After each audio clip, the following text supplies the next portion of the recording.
বিশ্বৰ অন্যান্য প্ৰান্তৰ লগতে আজি শিৱসাগৰতো উদযাপন কৰা হয় ইছলাম ধৰ্মী লোকসকলৰ ত্যাগৰ উৎসৱ পবিত্ৰ ঈদ-উল আজহা বা কুৰবানী ঈদ। ঈদ উপলক্ষে শিৱসাগৰৰ বিভিন্ন প্ৰান্তত ইছলাম ধৰ্মাৱলম্বী লোকসকলে পুৱা সমূহীয়া নামাজত অংশ লৈ শান্তি সম্প্ৰীতিৰ কামনা কৰে। চহৰখনৰ দৰবাৰ ফিল্ড ঈদগাহ ময়দান, ৰংঘৰ চাৰিআলি ঈদগাহ আদিৰ লগতে জেঙনিকটীয়া ধায়ালি ষ্টেচন চাৰিআলিকে ধৰি বিভিন্ন মছজিদসমূহতো ৰাইজে ঈদৰ 2 ৰাকাত ৱাজিব নামাজ সমূহীয়াভাৱে আদায় কৰে আৰু বিশ্ব শান্তি আৰু মানৱ জাতিৰ কল্যাণৰ বাবে মহান আল্লাহৰ ওচৰত দোৱা কৰে। উল্লেখ্য যে ঈদ-উল আজহা মুছলমান ধৰ্মাৱলম্বীসকলৰ পবিত্ৰ ধৰ্মীয় উৎসৱ।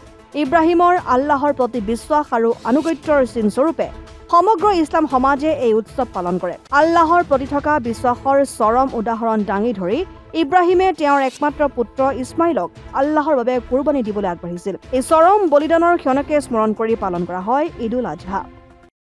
আমাৰ ষ্টেচন চাৰিআলিৰ জামে মছজিদ পৰিচালনা কমিটি আৰু যুৱ জমাতৰ তৰফৰ পৰা আমি সকলোলৈকে ঈদ মুবাৰক যাচিছোঁ।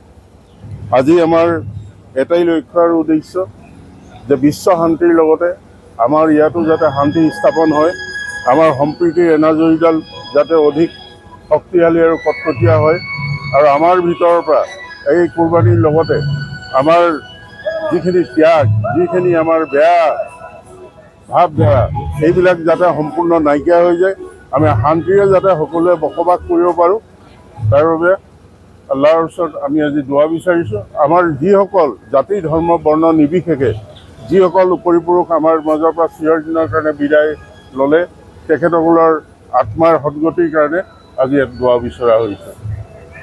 শিৱসাগৰৰ পৰা ছৈয়দ মুস্তাকুৰ ৰহমানৰ ৰিপৰ্ট, অসম আদিত্য।